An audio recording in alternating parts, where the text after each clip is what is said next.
اعوذ باللہ من الشیطان الرجیم بسم اللہ الرحمن الرحیم وبہ نستعین و خیر ناصر و معین.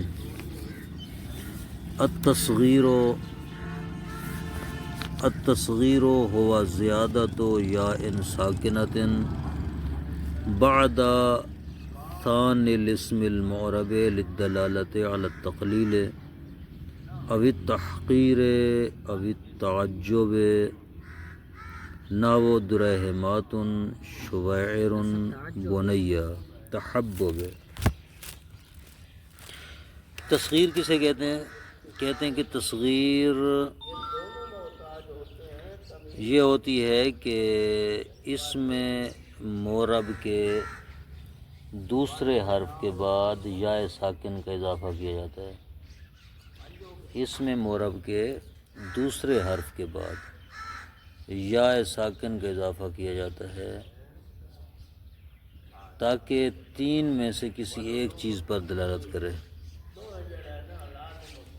یا تقلیل پر یعنی کم پر، یا تحقیر پر کسی کی حقارت پر، یا تحبب پر یعنی محبت کے اظہار پر دلالت کرے. اس لیے یا ساکنہ کو اس میں معرب کے دوسرے حرف کے بعد یعنی تیسرا حرف یہ یا بنتی ہے. جیسے درہماتن، درہم ان کی ہے، درہماتن، را دوسرا حرف اس کے بعد یا کا اضافہ ہوا ہے. شوائر واو کے بعد یا کا اضافہ کیا گیا ہے. بنیہ نون کے بعد اضافہ کیا گیا ہے. اہم فوائد تصغیر، تصغیر کے فائدے کیا ہیں، کیوں یہ تصغیر بنائی جاتی ہے؟ کہتے ہیں اہم ترین یہ 4-5 فوائد ہیں اس کے. پہلا فائدہ کیا ہے؟ کہتے ہیں تصغیر ما یتوہم انہ کبیر. جس چیز کے متعلق یا جس کسی کے متعلق بڑے ہونے کا وہم کیا جاتا ہے، خیال کیا جاتا ہے، لوگ اس کو بڑا خیال کرتے ہیں، اس کو چھوٹا ظاہر کرنے کے لیے جو ہے تصغیر استعمال ہوتی ہے. ٹھیک ہے، چھوٹا شمار کرنے کے لیے. جیسے جبیل، جبیل کس کی تصغیر ہے؟ جبل، جبل پہاڑ، پہاڑ کو بڑا شمار کرنے کے لیے ذہنوں میں بڑا شمار کیا جاتا ہے، لہذا اس کو چھوٹا جنواننے کے لیے اس کی تصغیر بنا دی جاتی ہے جبیل، چھوٹا پہاڑ. تحقیر ما یتوہم انہ عظیم، ایک چیز ہے یا کوئی شخص ہے اس کو عظیم، صاحب عظمت سمجھا جاتا ہے، اس کی حقارت کے لیے، اس کی تحقیر کے لیے، اس کو کم سمجھ، اس کی حقارت کے اظہار کے لیے تصغیر کو استعمال کیا جاتا ہے. جیسے صبیعن، سابعن کی تصغیر ہے صبیعن، چھوٹا درندہ.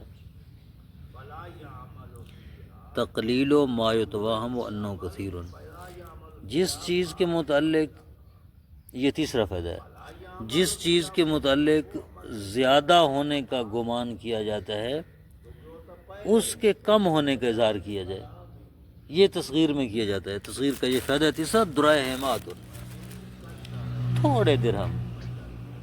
ٹھیک ہے، شاید لوگ زیادہ سمجھ رہے ہوں گے درہم کے لفظ سے، تو درہمات تھوڑے. چوتھا فائدہ یہ ہے کہ تقریب ما یتوہم انہ بعید زمنا و محلا و قدرا، جس چیز کے متعلق خیال کیا جاتا ہے کہ یہ دور ہے، زمانے کے اعتبار سے دور ہے، محل کے اعتبار سے، جگہ کے اعتبار سے، مکان کے اعتبار سے دور ہے، یا قدر و قیمت کے اعتبار سے دور ہے، تو اس کو قریب بتلانے کے لیے، اس کی قریب ہونے کا اظہار کرنے کے لیے تصغیر استعمال کی جاتی ہے. جیسے کہتے ہیں قبیل العصر، قبیل العصر، قبل العصر یعنی عصر سے پہلے، قبیل العصر تھوڑا سا عصر سے پہلے، زمانے کو قریب کرنے کے لیے. بعید المغرب، بعید کی ہے یعنی مغرب کے بعد، المغرب مغرب کے بعد، بعید المغرب مغرب سے تھوڑا سا بعد، قریب یعنی قریب قریب. فوائق و ہاذا، اس کے اوپر محل کی مثال آ رہی ہے، اس کے اوپر فوق ہاذا کی تصغیر ہے، فوق ہاذا یعنی اس کے اوپر، فوائق کو تھوڑا سا اوپر یعنی قریب، دوین و ذاکہ، دوین و ذاکہ اس سے کم، دون، دون کی تصغیر ہے، دون کہتے ہیں جو قدر میں کم ہوتی چیز، دونا یعنی کم، گھٹیا، ادوان اسی سے ہے، دونا ذاکہ اس سے کم ہے یہ، دوین و ذاکہ یعنی اس سے تھوڑی سی کم ہے، زیادہ نہیں، تھوڑی کم ہے، تھوڑی قدر اس کی، یعنی اس کے قریب قریب ہے۔ وقد یجیء للتحبب، کبھی کبھی یہ اظہار محبت کے لیے آتی ہے تصغیر، جیسے کہتے ہیں یا بنیا، اے میرے بچے، ہاں ہم اپنی زبان میں کہتے ہیں اے میرے بیٹے، نہیں کرو میرا بیٹا، یہ کام نہیں کرو میرا بیٹا، یہ ایک محبت کا اظہار ہوتا ہے۔ محبت کے اظہار کا عربی زبان میں طریقہ یہی ہے کہ تصغیر کا لفظ استعمال کریں، یا بنیا، او میرے بیٹے، یا اخیا، اے میرے بھائی۔ حکم الاسم المصغر ان یضم اولہ ویفتح ثانی ہے، اسم مصغر جس اسم کی تصغیر لگائی جاتی ہے، تصغیر بنائی جاتی ہے، اس کا حکم یہ ہے کہ اس کا پہلا کلمہ مضموم کر دیا جاتا ہے، پہلا حرف، پہلے حرف کو مضموم کر دیا جاتا ہے، ویفتح ثانی ہے، اور دوسرے حرف کو فتحہ دے دیا جاتا ہے، جیسے دونا کہ ہم نے دوینو بنائی ہے نا، تو دونا پہلا جو ہے اس کا مضموم تھا، اس زمہ پر باقی ہے، دوسرا جو ہے واو ساکن تھا، اس کو ہم نے فتح دے دی، دوین۔ جیسے راجلن، روجیلن، ٹھیک ہے، را کو ضمہ دیا ہے، جیم کو فتح، عبدن، عبیدن، عین کو ضمہ دیا ہے اور با کو فتح۔ ان کان الاسم من الرباع فصاعدا یکسر فیہ الحرف الواقع بعد یاء التکسیر، کہتے ہیں کہ اگر اس میں رباعی ہے یا رباعی سے زیادہ ہے، اس سے آپ اس میں تصغیر بنانا چاہتے ہیں تو کون سی تبدیلی لیں گے اس میں تاکہ اس میں تصغیر بن جائے؟ کہتے ہیں یکسر فی الحرف الواقع بعد یاء تصغیر، یاء تصغیر کے بعد جو حرف آتا ہے اس کو مکسور کر دیتے ہیں، کسرہ دے دیتے ہیں، جیسے درہمون کی تصغیر کریں، درہمون اب رباعی ہے، اس کی تصغیر بنائیں گے تو یا کہاں پر لگائی جائے گی؟ ہم نے کہا ہے کہ دوسرے حرف کے بعد یا لگائیں گے، را کے بعد یا لگائیں گے، اور یا کے بعد والے حرف کو کسرہ دیں گے، دو رے ہے مون، دو رے ہے مون، ما لم یکن متصلا، جب تک یہ اسم رباعی ان تین چیزوں سے متصل نہیں ہو، تو یہی قاعدہ ہے جو بتایا گیا ہے، اگر متصل ہو تو پھر ظاہر قاعدہ تبدیل ہو جاتا ہے۔ بے علامت تانیث، علامت تانیث سے اگر اسم رباعی ملا ہوا نہ ہو تو پھر وہی اوپر والا قاعدہ ہوگا، جیسے محیرتن، محیرتن، سلیمہ، سویدہ، یہ کس چیز کی تصغیر ہے؟ محیرتن، محارتن کی تصغیر ہے، سلیمہ، سلمہ کی تصغیر ہے، سویدہ، سودا کی تصغیر ہے۔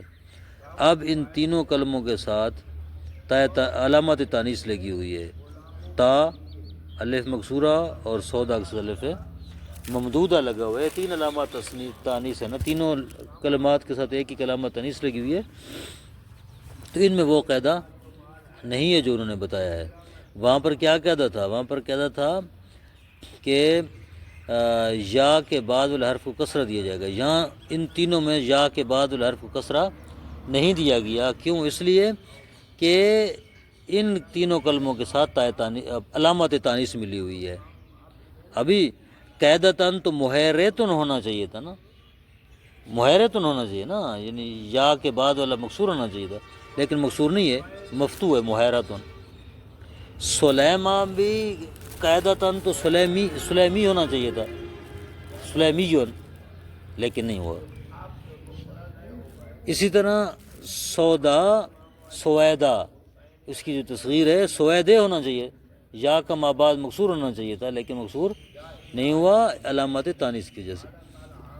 او بے الف جمن، یا اگر الف جمع ملی ہوگی اس میں رباعی کے ساتھ تو بھی یا کے بعد والے حرف کو کسرہ نہیں دیں گے، جیسے اویقاتن، تصغیر و اوقات، اوقات جمع ہے، وقت کی جمع ہے، اوقات جمع مؤنث، ملاقات جمع مؤنث میں سے ہے، ٹھیک ہے، جمع مؤنث سالم ملاقات میں سے ہے۔ تو الف جو ہے تا سے پہلے، یہ الف جم کہتے ہیں اس کو، یہ الف جم لگی ہوئی ہے اس کے ساتھ۔ اب اس کی اگر تصغیر بنائیں گے تو یا کے ماں بعد کو مکسور نہیں بنائیں گے بلکہ مفتوح ہی رہے گا، اویقاتن،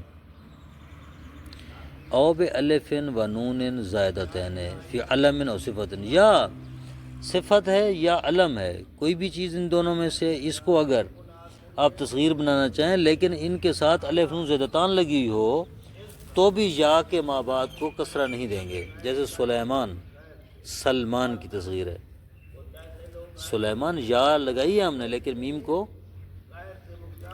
کسرہ نہیں دیا۔ سکیران، سکران کی تصغیر ہے، یا لگائی ہے، یا کے ماں بعد کسرہ نہیں دیا، سکیران۔ فإنه فی کل ذالک لا یتغیر اما کان من الحکم قبل التصغیر، ان تمام کلمات میں، تینوں صورتوں میں کلمہ جو ہے تبدیل نہیں ہوگا اس حالت سے جو تصغیر سے پہلے اس کی تھی، وہی تصغیر سے پہلے والی حالت پر باقی رہے گا، صرف یا کا اضافہ کریں گے، پہلے کلمے کو ضم اور دوسرے کلمے کو فتح دیں گے، باقی یا کے ماں بعد کسر نہیں دیں گے۔ فائدۃ یخرج بقید العلم و صفت اسم الجنس، یہ تیسری صورت جو تھی جہاں انہوں نے کہا تھا او بالف نون زیدتین فی علم و صفت، علم یا صفت میں الف زیدتان آ جائے تو پھر کوئی تبدیلی نہیں آئے گی اس میں تصغیر کرتے وقت، صرف یا کا اضافہ ہوگا۔ تو کہتے ہیں یہ علم اور صفت کی قید کے ذریعے اس میں جنس خارج ہو جاتا ہے، یعنی کیا، یعنی اگر اس میں جنس جس کے آخر میں الف نون زیدتان ہے اس میں یا کے ماں بعد کو کسرہ دیا جائے گا، ٹھیک ہے، صفت اور علم میں تو کسرہ نہیں دینا تھا، یہاں پر دیا جائے گا، جیسے سرحان، فنجان، فإنه یکسر فیہما الحرف الواقع بعد الیا، ان میں ان دونوں کلموں میں جو حرف یا کے بعد واقع ہوا ہے اس کو کسرہ دیں گے، پس جب ان کی تصغیر بنائیں گے تو کہیں گے سرحین، سرحینہ، سرحان سے سرحینہ، یا کا ماں بعد ہا اس کو کسرہ دیں گے، سرحینہ۔ فنجان کی تصغیر ہے فنیجینہ، یا کے ماں بعد کو کسرہ دیں گے۔ اذا کان ثانی الاسم حرف علت، اگر اسم معرب کا دوسرا حرف علت ہو، اس کی تصغیر کیسے بنے گی؟ کہتے ہیں منقلبا عن غیرہ رد الی اصلہ، اگر وہ حرف علت کسی اور حرف سے منقلب ہو کر آیا تھا تو اس کو اپنی اصل کی طرف پلٹا دیا جائے گا۔ فتقول فی تصغیر باب ناب، فی تصغیر باب ناب موسر میزان دینار، ان چند الفاظ کی تصغیر کرتے ہوئے ہم کیا کہیں گے؟ حرف علت جس سے آیا ہے اس اصلی حرف کو واپس پلٹائیں گے، تو کیا کہیں گے؟ باب ان کی جب تصغیر بنائیں گے تو کہیں گے بوائبن، کیوں؟ اس لیے کہ بابن کا دوسرا حرف جو حرف علت ہے، الف ہے، یہ الف اصلی نہیں ہے بلکہ یہ الف واو سے تبدیل ہوا ہے، تو تصغیر بناتے ہوئے وہ واو واپس پلٹ جائے گی، یا با الفاظ دیگر یہ حرف علت اپنے اصل کی طرف پلٹ جائے گا۔ اصل کیا تھی اس کی؟ واو تھی، تو یہ واو کی طرف پلٹ جائے گا۔ اب تصغیر بنائیں گے بوائبن، نابن بھی اسی طرح، جو الف ہے دوسرا حرف علت، یہ واو سے یا سے تبدیل ہو کر الف بنا تھا، تو لہٰذا تصغیر بناتے ہوئے یہ یا اپنی اصلی حالت کی طرف پلٹ جائے گا جو یا تھی، یا با الفاظ دیگر وہ یا واپس پلٹ آئے گی۔ نویبن، اسی طرح موسر مسیر میسر میزان موازین دینار دنانیر وغیرہ. ٹھیک ہے. شذا عید تصغیر عید. کلمہ عید کی تصغیر عید آتی ہے. ٹھیک ہے. کہتے ہیں اس میں جو دوسرا کلمہ ہے، اس کلمے کا دوسرا حرف جو ہے یا یہ حرف علت ہے، اور کسی اور کلمے سے حرف سے یہ منقلب ہوا ہے. عید اصل میں عودن تھا، یہ واو سے یا بنا ہے، واو سے یا بنا ہے، تو اس کی اگر تصغیر لگائیں گے تو واو واپس نہیں پلٹے گی. یہ شاذ ہے بغیر قاعدہ کلیہ کے. اویدن نہیں پڑھیں گے بلکہ اویدن ہی پڑھیں گے. والقیاس اوید، حالانکہ قیاسی اور قاعدتاً اویدن ہونا چاہیے تھا، لیکن خلاف قاعدہ ہم اویدن پڑھ رہے ہیں. لأن یاءہ مقلوبۃ عن واو، کیونکہ اس کی جو یا ہے یہ واو سے بدلی ہوئی ہے. الا الالف المنقلبۃ عن حمزۃ والالف زائدۃ والالف الزائدۃ فتقلبان واوا فتقول. کہتے ہیں کہ ہاں الف جو حمزے سے تبدیل ہوا ہے یا الف زائدہ، ان دونوں کو تصغیر بناتے ہوئے واو میں تبدیل کر دیں گے. اویسال خویدم، اویسال آسالن کی تصغیر ہے، یہ الف جو ہے آسال کا یہ حمزہ سے بدلا ہے. ٹھیک ہے. خادمن، خادمن کا جو الف ہے یہ الف زائدہ ہے. خا کے آگے جو الف ہے یہ زائدہ ہے. کیوں؟ یہ الف فاعل، اس میں فاعل کا الف ہوتا ہے، یہ زائدہ ہوتا ہے، الف زائدہ ہوتا ہے. حروف اصلیاں خا دال میم، تو اس کو بھی ہم واو میں بدل دیں گے، خویدمن پڑھیں گے جب اس کی تصغیر بنائیں گے. تو صلی اللہ علیہ محمد وآلہ وسلم.